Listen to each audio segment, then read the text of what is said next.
Naglantang ang Philippine National Police Chief General Benjamin Marbil matapos isiwalat ni dating rebelde at ngayong government informant na si Ka-Eric ang umano'y balak na pagpaslang kina Vice Presidente Inday Sara Duterte at Pastor Apollo Kibuloy.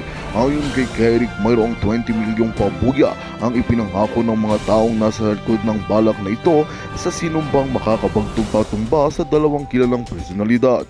Binigyang diin yan ang impormasyon ay mula sa kanyang mga dating kasamahan sa kilusang komunista na ngayon ay nakikipagtulungan sa pamahalaan. Sinabi ni Ka-Eric na ang pondo para sa nasabing pabuya ay nagmula sa mga organisasyong konektado sa kilusang rebelde. Ipinahayag nila na ang mga motibo sa likod ng balak na ito ay ang patuloy na paninindigan ni VP Sara laban sa insurhensya at ang impluwensya ni Kibuloy sa rehiyong sektor. Dahil sa pagbubunyag na ito, agad na pinatitiyak ni General Marbil ang seguridad ng dalawa at itinatasan ang kaukulang ahensya na magsagawa ng malalimang imbestigasyon. Samantala, nagbayag ng pagkabahala si VP Sara at Kibuloy, ngunit sinabi nilang hindi sila matitinag sa kanilang advokasya. Anila ang ganitong uri ng banta ay nagpapakita lamang ng desperasyon ng mga kalaban sa gobyerno. Patuloy umano silang maglilingkod sa bayan sa kabila ng banta sa kanilang buhay. At yan nga ang balitang ating pakakatutukan. Ngunit bagong lahat, siguraduhin mag-subscribe at ihitang notification bell para sa patuloy na pagtutok sa mga sulyap ng bagong balita sa tunay na boses ng masa.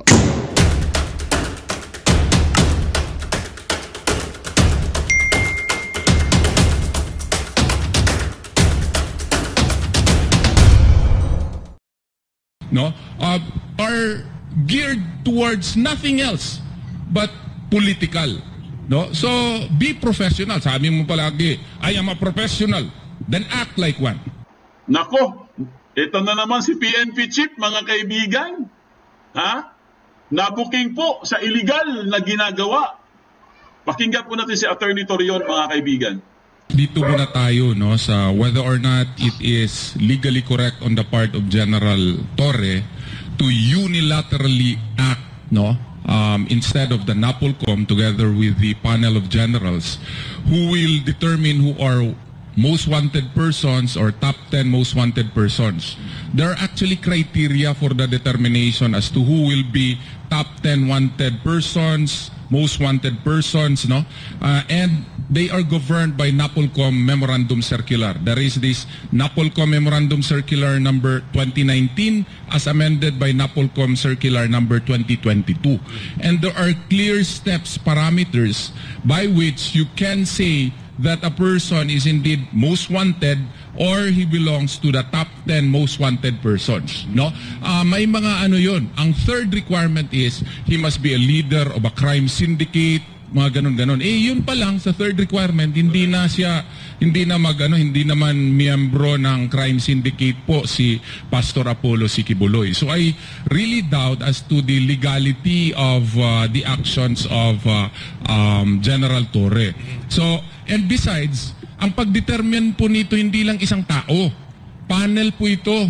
Kasi may mga tao naman na mga terorista talaga na marami ng pinatay. Dapat sila yung mga top 10. Bakit bigla na lang nabilong si Pastor na hindi lang top 10? Siya na atang superstar. Kasi yung pinaka-wanted noon na terorista, 7.5 million lang. Panel of generals yung nag-decide niyan kung sino yan silang pinaka-top 10. Hindi yan determined by only one person. It is determined on the gravity of the crime, its effect upon society, whether or not they are governed by a syndicate, whether or not their effect upon society is so grave. All of these have clear parameters under NAPOLCOM Memorandum Circular.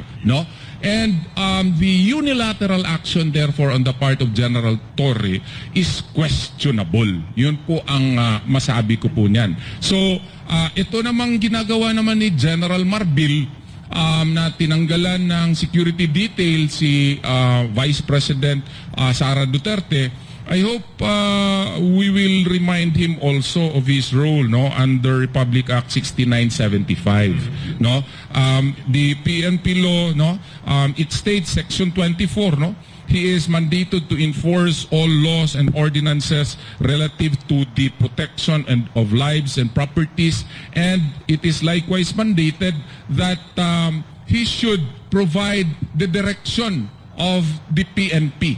The direction that he is taking now is actually a selective taking away of security personnel upon our executives, the chief executive and now the second executive. Kung ginawa niya yun sa second executive, kasi meron sigurong severe lack of PNP personnel, that's the only probable legal basis by which we can support his move.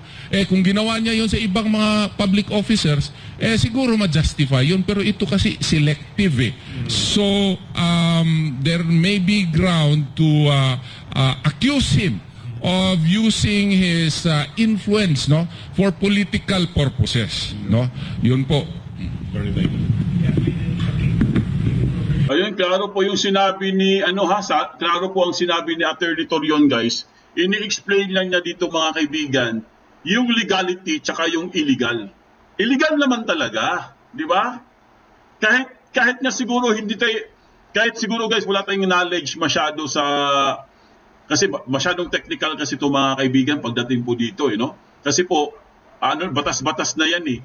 'Di ba? Nakaka-explain lang naman talaga diyan ng properly itong mga abogado katulad po ni Attorney Torion, kasi isa yan sa mga magagaling na abogado sa Pilipinas, eh. So ang ine-explain dito, guys, yung legality kasi walang presence ng legality. Illegal. Bakit po illegal, mga kaibigan? Dahil na-cite po ni Attorney Torion sa konstitusyon po ng Pilipinas, Republic Act. Meron po nakalagay doon, mga kaibigan, na bawal ang ginawa niya. Dahil si Vice President Sara Duterte, mga kaibigan, isa yan sa mga highest position, eh. Pangalawa. Vice Presidente yan. Di ba? So ano lang ba si PNP chief, ano lang ba siya? Di ba? Hindi naman siya elected. Elected ba siya? Hindi. Appointed lang siya. Si Torre, appointed lang din. DILG, appointed lang din. Hindi sila elected. Hindi sila binoto ng tao. Parang si parang si Ahas yan, eh. Si Lisa Ahas. Hindi naman siya, wala naman siyang papel dyan, si Lisa Ahas. Palamuti lang siya dyan, guys, pero anong ginagawa niya? Nagiging intrimitida siya, di ba? Oo, pakialamera. Hindi naman siya binoto ng tao, wala siyang mandato. Kaya dapat hindi siya nakialam. So ganito dun dapat ang mga pulis. Dapat hindi sila nakikialam. Kung makikialam sila, dapat yung sa proteksyon at pag-serve ng taong bayan. Yun ang dapat nilang pakialaman. Kasi ang dami nating problema, guys, eh. Di ba? Isa-isahin natin, hindi tayo matatapos dito. Lalo na po yung mga nawawalang mga bata. Wala naman silang aksyon. Di ba? O katulad dito, mga kaibigan, may paparinig ako sa inyo, ha? Pakinggan po natin mabuti ito, guys.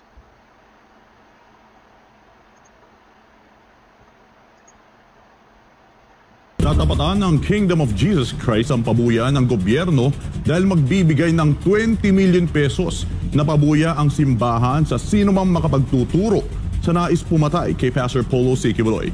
Si Hannah Jane Sancho, live mula sa Davao City. Hannah?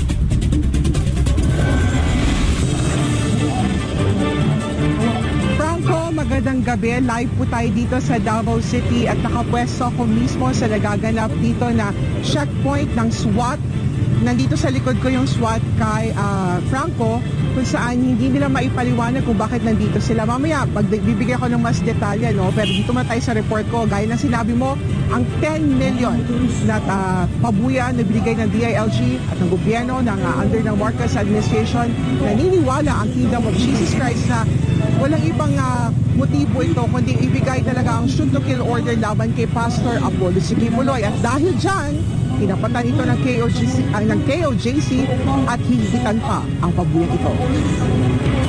Yung pag-offer ng bounty na sinasabi ng lahat ng mga abogado, illegal, anomalous, and questionable, is equivalent also. Bakit illegal, anomalous, and questionable? Hindi nila mailahad sa publiko saan ang galing ito. At sabi ng mga abogado, mahuhulog ito sa promoting graft and corrupt practices sapagkat illegal solicitation ito. At kinonsinti ni Marcos, bupuls. Bakit? Illegal na kung konsintihin pa niya ang ginagawa ng PNP. The 10 million bounty para kay pastor at tagwa 1 million sa kanyang mga ministro is equivalent to an order of shoot to kill. Exactly bakit nagpagawa ng mga posters ng wanted si Torre na regional director ng PNP. Well, siyempre, no? Yung pag-aalok kasi ng 10 milyon para sa ulo, kumbaga ni Pastor Kibuloy, parang kill order yan eh. Kasi hindi natin alam kung talagang aarestuhin lang nila or talagang ihuhulihin, dadakpin at dadalhin sa Amerika para siya ay doon ma-render, no? Yung tinatawag na rendition, no? Naniniwala si Jeffrey K. Eric Celis na ang nasabing hakbang ay patunay lang na suportado ng abusadong Marcos Jr. administration ang rendition at assassination kay Pastor Apollo C. Kibuloy. Sabi niya sa press conference kanina, para alam ng mga tao kasi mayroong 10 million reward. So ano pong pinopromote ni General Torre? Pinopromote niya ang rendition at assassination against kay Pastor Kibuloy.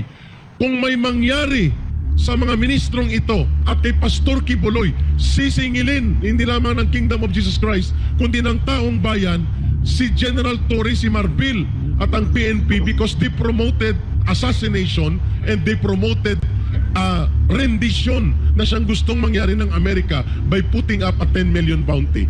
Dahil nga sa lantarang plano ng mapang-aping gobyerno, nagdesisyon na ang KOJC na higitan pa ang ipinagmamalaking pabuyan ng Marcos Jr. administration laban kay Pastor Apollo.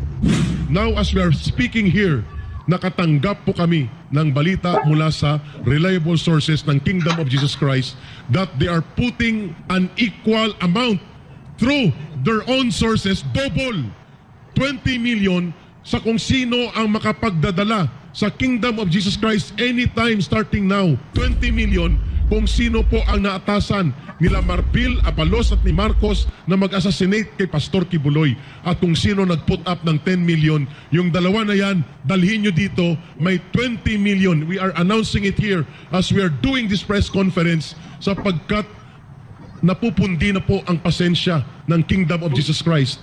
Galit na ang mamamayan sa Davao at sa paligid nito na nakakasaksi kung paano ninyo sinasalaula ang batas at ginagamit na instrumento sa panunupil ng mga inosenteng mga miyembro ng isang relihiyosong organisasyon. Para naman kay dating presidential spokesperson Harry Roque, patas lang ang ginawa ng KOJC na magbigay din ng sariling pabuyan nito. At saka, sabi nila hindi naman daw bawal yung pagbibigay ng bounty na galing sa pribadong sektor. Siguro wala rin akong alam na batas para magbigay din ng ganyang bounty ang KOJC para malaman kung sino yung nagbigay ng 10 million. Kasi obviously, may interest yung nagbigay ng 10 million na masupil itong si Pastor Kibuloy. No? So sa akin lang, well, patas lang yan.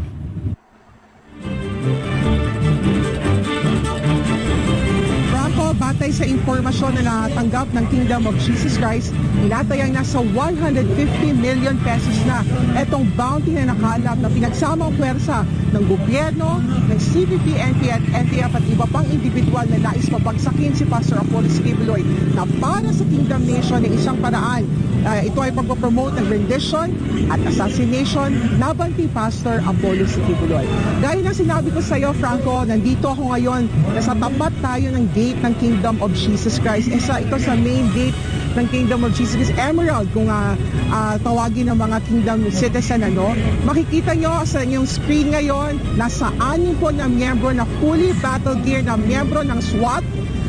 Ito po ay SWAT team ng pinadala ng Philippine National Police. Nakausap po natin ang kanilang team leader. Ayaw po niya magpakilala at base po sa sinabi ng team leader nila, kung tayo po daw ay may tanong, ay dapat itanong po natin sa kanilang head sa Region 11. Ang tanong po ng ating mga kababayan na mga members ng Kingdom of Jesus Christ at lahat ng mga taga Davao, bakit kailangan mga taga-SWAT ang gagawa ng checkpoint dito sa kalsada sa tapat ng Kingdom of Jesus Christ? Bahagi ba ito ng trabaho ng SWAT? Ang SWAT po ay ang kanilang trabaho, sila po'y pinapadala kung merong may mga matataas na pinapadala sila po yung pinapadlang pwersa ng PNP. Pero isa din sa tatalaga ng mga kababayan, bakit ang sasakyan ng SWAT, bakit po nakatabon ang kanilang plate number? At dito sila palati nakapwesto sa tapat po ng mining company na ito. Ang tanong din po ng mga members ng Kingdom of Jesus Christ, tinatanong ba ng kumpanyang ito, itong mga taga-PNP, bakit nila pinapayagan sa kanilang private property na pumwesto sila at magsagawa ng ganito na wala man lang maayos na explanation? Actually, lumapit mismo ang legal counsel po natin ng Kingdom of Jesus Christ, Attorney Kay, hindi po nila masagot. At maging yung ibang mga kasama nila dito na sa ibang team, sila po ay naka-combat uniform na nandun sa likod. Tinanong din po natin, ang sabi din po nila ay ibang team daw po ang pinapunta dito. At sabi nila, kaya po daw sila nandito ay dahil meron po daw silang letter mula sa kanilang mga boss sa PNP para magsagawa ng police visibility. Yun po ang dahilan. Ang SWAT ay nandito para magsagawa ng checkpoint, nagkukos sila ng traffic. Ang mga naka-combat uniform naman ng PNP ay nandito for police visibility. Pero yung mga sinasabi po ng mga Kingdom citizens, nasa tapat po yung mga members ng Kingdom of Jesus Christ. Sila po 24/7 nakabantay sa ating mga gate. Sila po yung sinalakay noong June 10, 2024. Mga babae, senior citizen, nasaktan, natakot, very anxious, traumatized. The mere presence of this police po ay nagbibigay po ng takot sa mga members po, missionary workers, helpless missionary workers ng Kingdom of Jesus Christ. Kaya pinapaabot po natin sa pamunuan ng Philippine National Police, kailangan po ba ganito po kalantaran ang heightened inyong police presence dito? Kailangan po ba talaga na ilantaran dito at ipakita ang presyo para takutin ang mga walang kalaban-laban ng mga members ng Kingdom of Jesus Christ? Franco? Ayan po mga kaibigan, ang ating updates sa Kingdom. Pakinggan po natin si Ka Eric mga kaibigan. Ito po yung full video.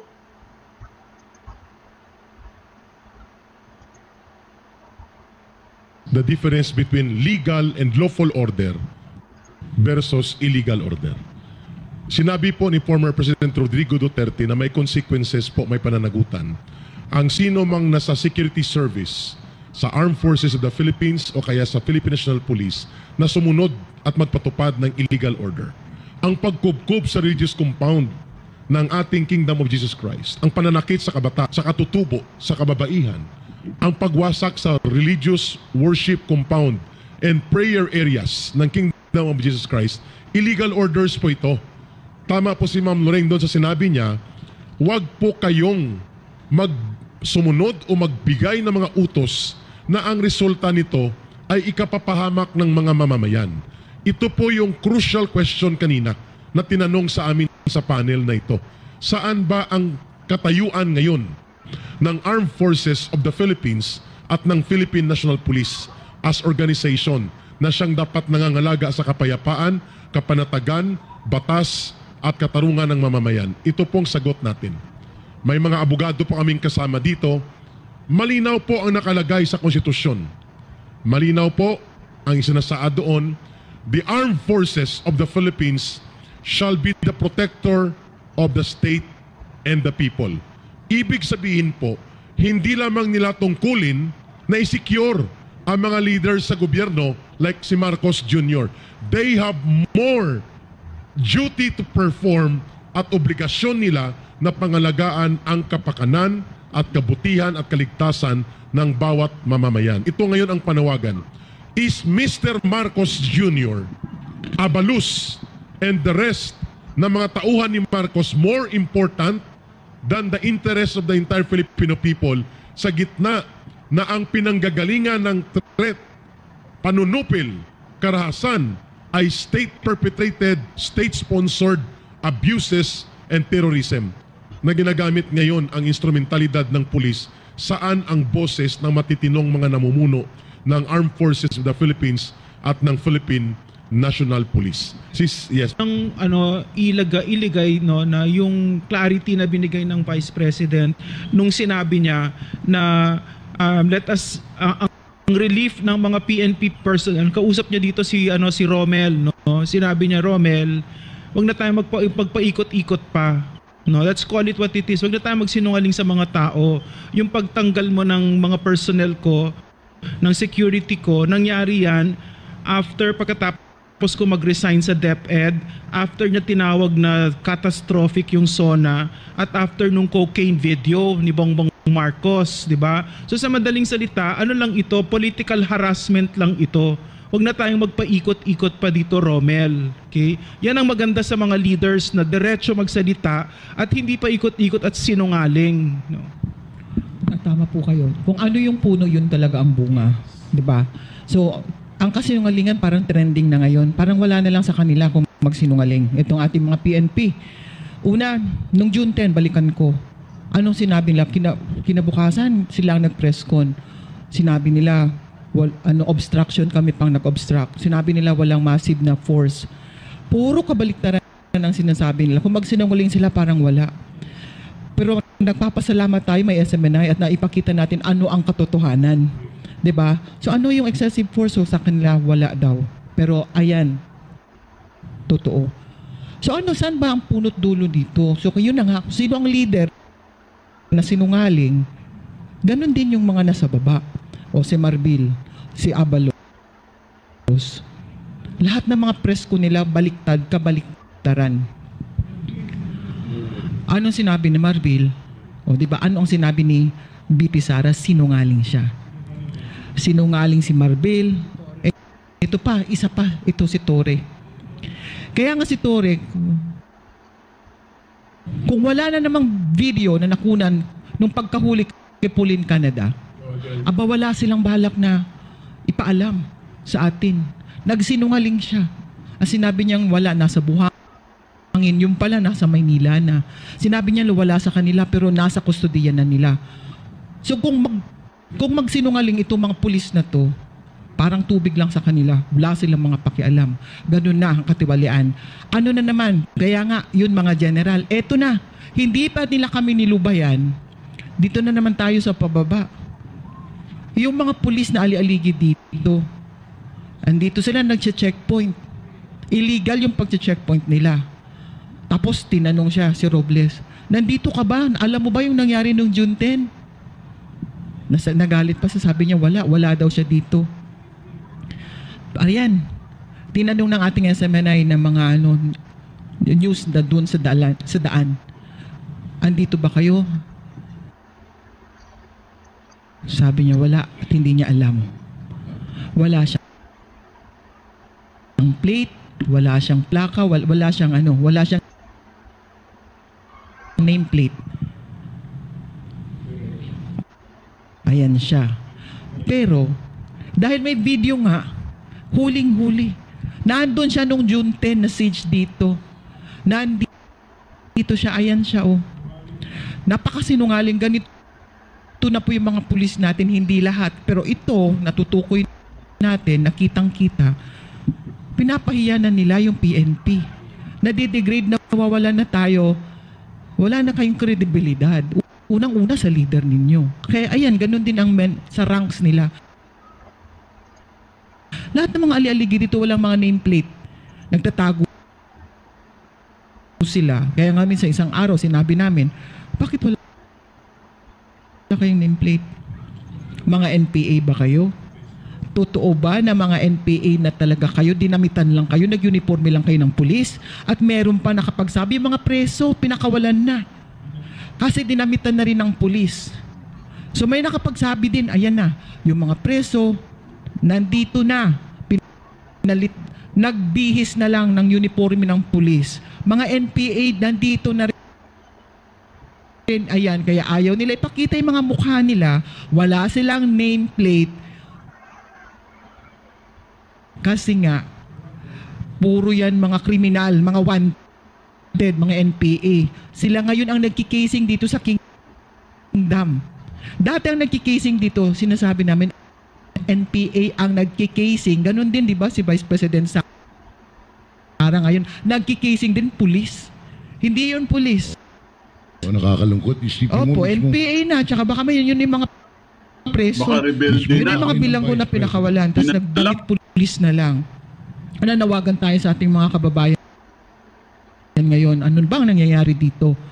Ito ang tunay na nangyayari, mga sinungaling na ang mga namumuno sa Philippine National Police, beginning with Abalos, kay Marbil, kay Torre, ngayon yan si Robles. Ano pa? Sino pa? Lahat ng mga sinasabi nila, puro kabaliktaran at puro kasinungalingan. Ma'am, I just want to ask, itong apat na to, si Abalos, si Marbil, si Torre, at saka sino pa yung isa? Si Robles. Ano ba mga middle name nila? Mga magkakamag-anak ba ito? B ba ang kanilang mga middle name? Ano yung B? B? Are they sons of bees? I really do not know. So yun na nga ang tanong, nasan na yung kanilang motto? To serve and protect. We don't feel protected anymore. And you're not serving the people anymore. You're just serving yung private. Kaya nga private army na. Na-mention na nga namin na naging ano na kayo. Marcos Private Army na. Yun ang dahilan, Sister Nori, kung bakit po ang aming posisyon sa kaninang pag-open namin ng aming press conference, nagaganap po ang sistematiko, malawakan at organisadong paggamit ng state terrorism na limitado subalit malubha na nagagamit ngayon sa Davao City, partikular sa Kingdom of Jesus Christ. Napakadelikado po ito sapagkat yung kawawang mga ordinaryong pulis ay nagagamit na instrumento para labagin ang mga fundamental na karapatan ng mamamayan. Yan pong dahilan kung bakit nagkaroon ng sulat sa United Nations, sa New York, sa International Office at nagkaroon ng symbolic action 2 weeks ago para po ipakita that there is a systematic, premeditated, organized, and orchestrated na paggamit ng mga instrumento ng Estado upang labagin po ang mga karapatang sibil, politikal at pangrelihiyon at iba pang mga karapatan na nangangalaga supposedly sa mga mamamayan. At ito po ngayon ang isa sa pinakamabigat na kasalanan ng gobyerno ni Mr. Marcos at ginagawa niyang laboratorio ng parang mini martial law in Davao City. At kapag hindi po pumalag ang mamamayan, ito ang gagamitin nila at gagawin sa iba pang bahagi ng ating bansa. At ginamit na nila yan kay Gobernador Hubahi. Ginamit na nila yan sa Davao del Norte. Ginamit nila kay Mayor Michael Rama. Elected ito pero hindi nakakaupo bilang alkalde ng Cebu City. Ginamit din nila ito kay Gobernador Mamba sa Cagayan Valley. Ginagamit nila ito ngayon sa Bohol. Saan pa? Ibig sabihin po, nagagalak tayo ngayon na dito sa Davao, nagsasakripisyo ang Kingdom of Jesus Christ. Mga kapanalig, kasapian nila at mga pamunuan, kasama po at nanindigan na ang 11 tribal leaders na mga deputy mayors, MNLF Davao Region at iba pang mga taga Davao ngayon ay naninindigan na hindi nila papayagang manatili ang ganitong sistematiko at malawakang paggamit ng instrumento ng ala martial law na dito sinasampol ngayon sa Kingdom of Jesus Christ. That is the reason na paulit-ulit kami nagsasagawa ng press conference for public awareness natin dito sa buong bansa. Eric? Eric, yes. Mga kasama ko dito, mga kababayan, no? Kaya naman tayo nagpo-pushback dito kasi alam natin yung kasaysayan nito. Bago tayo umabot doon sa punto na pinagkakatiwalaan ang AFP at ang PNP, mahabang biyahe yan, no? Nung panahon ng tatay ni Bongbong Marcos, nasira ang tiwala ng taong bayan sa AFP at sa PNP kasi abusado. Yan ang ginawa ni Ferdinand Marcos Sr. And it took them a long time to get back to where during PRR this time they were the most trusted, no? So kaya tayo nagpo-pushback dito. Ito responsibilidad natin ito, duty natin ito bilang mamamayan. Tapos to add insult to injury, no? Itong si Marbil, PMA ka pa naman, sir. Napakasinungaling mo. At saka bastos, napakababastos, no? Na he said, this liar, Marbil said, Pastor Quiboloy is not a pastor. He is a fugitive of the law. Imagine, you're rubbing salt in the wounds and you're insulting an entire congregation. He is not a pastor? Where did you get that? No? So, this is our problem now. No? For me kasi, no, what I'm seeing right now, it's really a crisis of leadership. Lahat sila sumusunod sa kung sino ang nandyan sa taas. And let's call it what it is again, what the Vice President said. Kasi nagtataka ako bakit ba sobra nilang pinag-iinitan si Pastor? Bakit nila sobrang pinag-iinitan ang mga Duterte?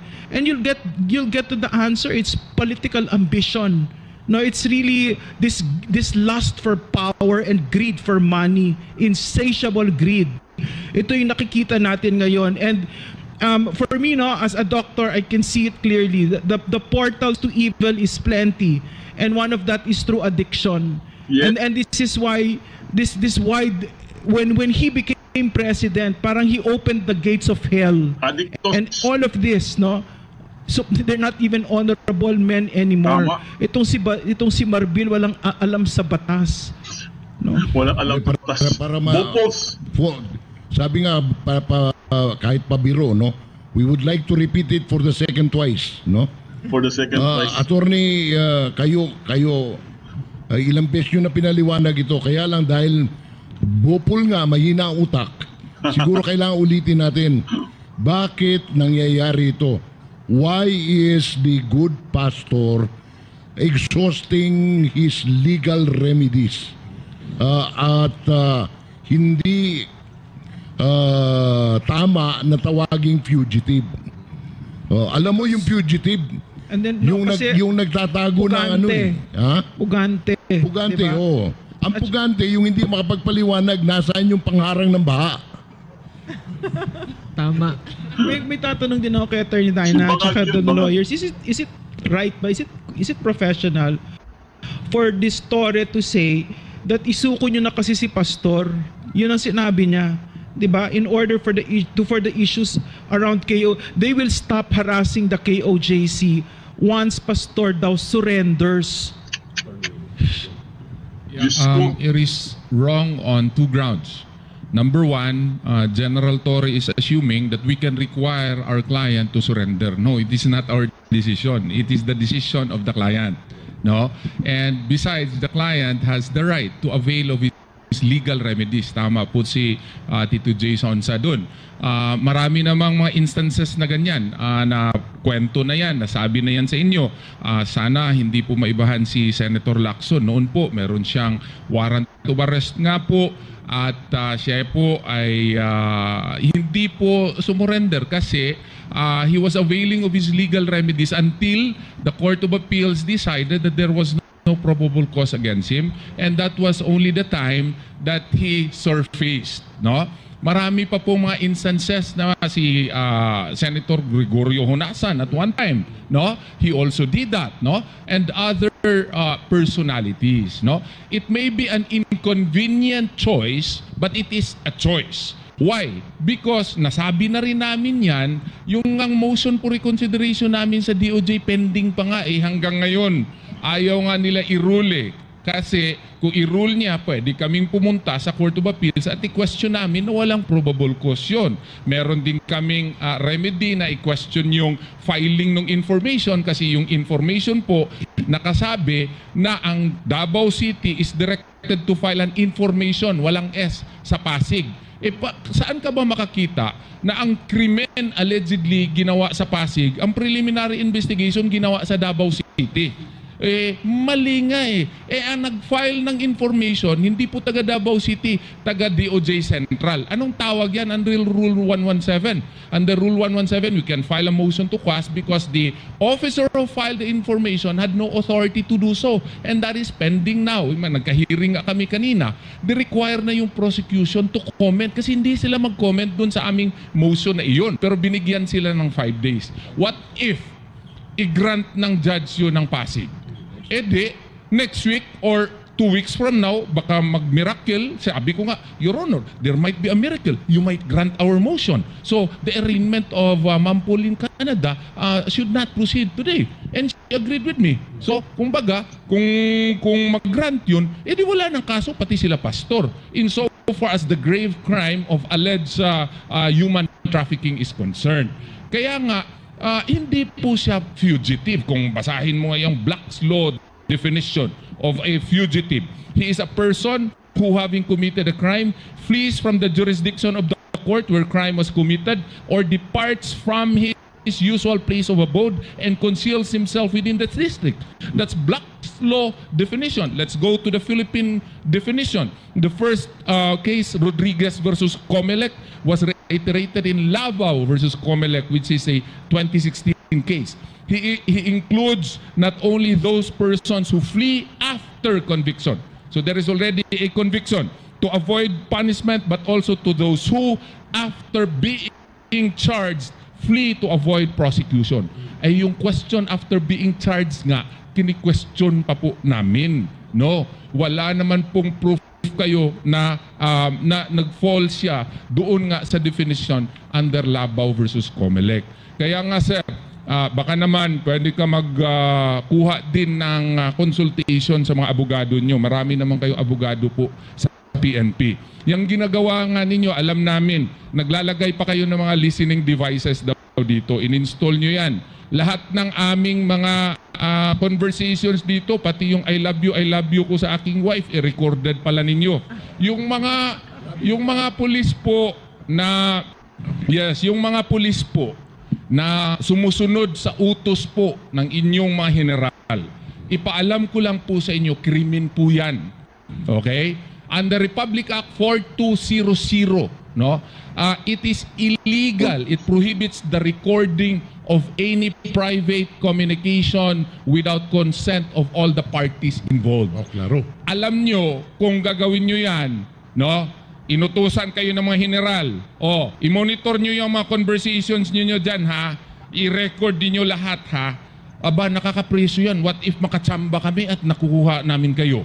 No, ma-record namin kayo at ma-filean. Perpetual absolute disqualification po yan. At nakakapreso yan. Up to 6 years imprisonment po. Naku! Meron pa ibang batas po na nagbabawal po dyan. So kung orderan kayo ng inyong mga general, no, marami pong paraan, no? Sana pag-isipan nyo yan para naman makatulog kayo paggabi. Kay baka makatsamba kami, makakuha kami ng concrete evidence na ginagawa niyo yan. So baka mapriso kayo at ma-absolutely perpetually disqualified to hold public office po. May rejoinder muna si Attorney. I just want to add with Dean, no, with respect to those two questions. As to the first, tama yung sinabi niya na we cannot compel the client to surrender. It is his choice, personal choice, whether to submit his person to the jurisdiction of the court or not. And it is still a remedy for him. Second, with respect to the concept of fugitive, I think this is the second or third press con here which we legally discuss the concept. So tama din yung sinabi ni Dean discussing the black law's definition of what a fugitive is. Then in the Philippine context, we also have that concept with respect to the cases decided by the Supreme Court. But let me just add with that, kasi most of the cases where the Supreme Court discussed that concept of fugitive from justice applies to election laws. Now, here, we are not talking about election, and this is not an election-related case. That's why, in 2024, a new law came out, itong RA 11983, otherwise known as the New Philippine Passport Act. Now, this is not an election-related law, but here, in Section 3, letter J, there's a definition, technical definition of what a fugitive from justice is. Sabi niya dito, sabi ng batas, a fugitive from justice refers to those who flee under the circumstance na after conviction by Philippine court to avoid prosecution. In this case, wala pa nga na-submit, hindi pa nga umusad yung kaso, wala pang conviction. So how could you say that there is, or Pastor Kibuloy as well as the other co-accused are considered as pugante? It is very unfair for them to be tagged as that when in fact they were not yet arraigned. So yun. Thank you. Rejoinder na sa gabing ito, the right to self-preservation and the right to secure one's life and security are inherent rights of a person. Yun po ang ina-avail ni Pastor Kibuloy. lalo na sa pagkakataon na ang dispensation of justice ay binabastardized. Iniiskandalo na gamitin para mag-persecute at magharas at manggipit ng mga kalaban sa politika, which is exactly how the Marcos Jr. abuses so scandalously the process of the law, weaponizing it. Pastor Kibuloy has no other option but to go for self-preservation, preservation of his life, safety, and security. That is human nature. At ulitin natin kay General Torre, General Marbil, at kay Benor Abalus, at kay Nick Torre dito, at sino pang mga sa PNP na mga higher command. Si Ping Lacson was general, top general, chief of the PNP. He did not surrender, neither yield doon sa panahon na ginigipit siya ng previous government sa panahon ng administrasyon ni Gloria Macapagal Arroyo. He knows the law and he should be the one to follow the law, but under circumstances na pwede siyang mamatay at pwede siyang gipitin at lupigin doon, he preserved his life, his security, and his safety. Why should that not be afforded the same rational acceptance to Pastor Kibuloy? Bakit hindi siya pwedeng mag-preserve ng kanyang buhay? Ang Amerika ay nakikialam hindi lamang sa digmaan na patakarang panglabas ni Marcos, pati po sa pangloob na usapin ng proseso ng batas. They want to cripple Pastor because they want to sequester what has been achieved by Kingdom of Jesus Christ in an illegal manner using their process in America. That's why they are here in the Philippines. Is it not valid ground for Pastor to also choose a very clear option of self-preservation sa panahon na ginigipit siya pati ng Estados Unidos? Pangatlo po, yung pag-offer ng bounty na sinasabi ng lahat ng mga abogado, illegal, anomalous, and questionable, is equivalent also. Bakit illegal, anomalous, and questionable? Hindi nila mailahad sa publiko saan ang galing ito.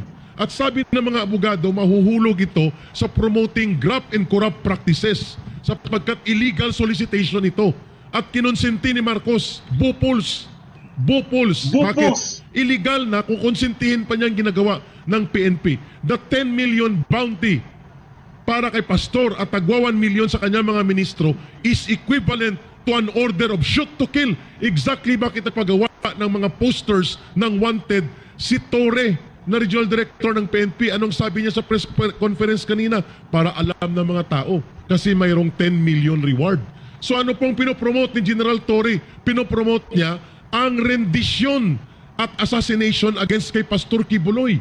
Kung may mangyari sa mga ministrong ito at kay Pastor Kibuloy, sisingilin hindi lamang ng Kingdom of Jesus Christ, kundi ng taong bayan, si General Torre, si Marbil at ang PNP because they promoted. Magandang balita ang hatid namin sa inyo ngayong araw. Sa pagtatapos ng aming balitaan, nagbigay kami ng mga mahalagang impormasyon. Maraming salamat sa pagtutok at pagsuporta sa aming programa. Huwag kalimutang manatili sa mga susunod na araw para sa mga bagong balita at mga kwento na dapat nating abangan. Mula sa Boses ng Masa, magandang araw Pilipinas!